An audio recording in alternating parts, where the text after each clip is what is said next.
I set up a simple test of tracing wires. Could be any kind of wire. The tools I'm using are intended for twisted pair, but they'll work with regular DC voltage wires, whatever, as long as there's no power on it. This little device is a toner.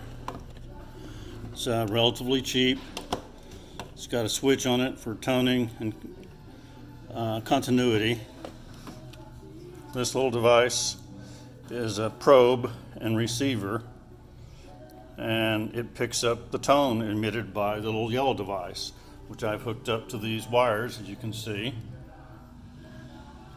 And if I get the probe near these wires that have a tone on them, you can hear it.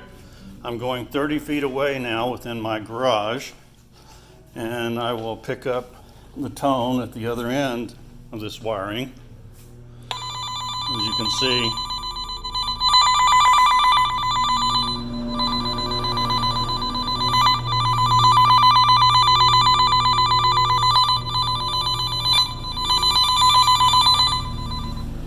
anywhere along the way. So that's how you can trace wiring.